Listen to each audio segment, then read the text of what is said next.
among the unvaccinated over the past few weeks. Liar. This is a pandemic of the unvaccinated. Liar. And it's caused by the fact that despite America having unprecedented and successful vaccination program, despite the fact that for almost 5 months, free vaccines have been available in 80,000 different locations, we still have nearly 80 million Americans who have failed to get the shot. It is love, and this place could be much brighter than tomorrow. And if you really try, you'll find there's no need to cry. In this place, you feel there's no hurt or sorrow.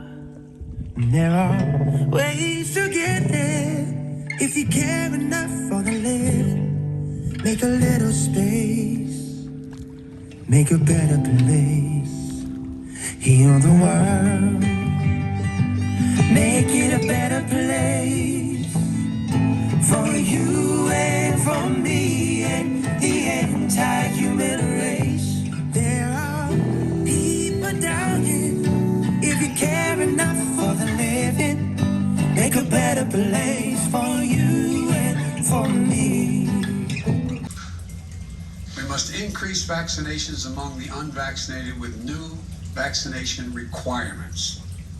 Of the nearly 80 million eligible Americans who have not gotten vaccinated, many said they were waiting for approval from the Food and Drug Administration, the FDA.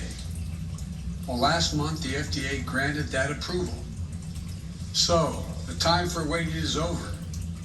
With this announcement, let's bring in political editor Craig Patrick with more on this. Craig, and let's start with probably the big one that's going to affect maybe 80 million people.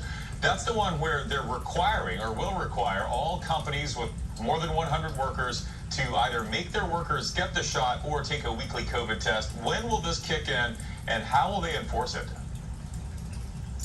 It's an emergency rule, which means it'll be expedited. Expedited still means a matter of weeks. So this will probably kick in sometime in fall, perhaps early to mid-fall. And as you noted, there is one particular opt-out for workers who don't want to get vaccinated. You see, it would be getting a weekly COVID test. So it would be an either or.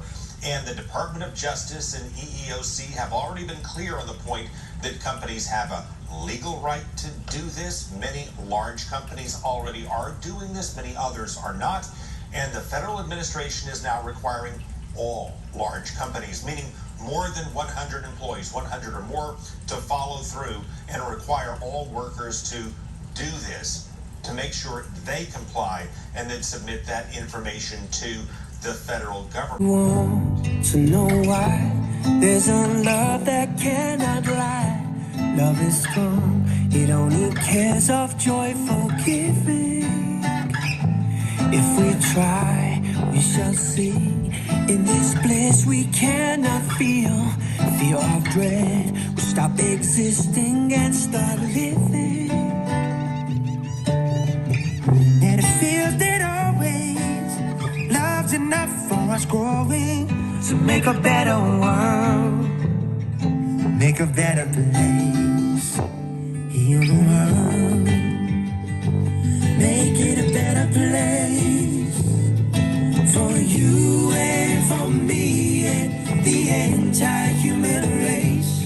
There are people dying. If you care enough for the living, make a better place for you and for me. Frame for requiring federal workers to get the shot, and how many workers are we talking about?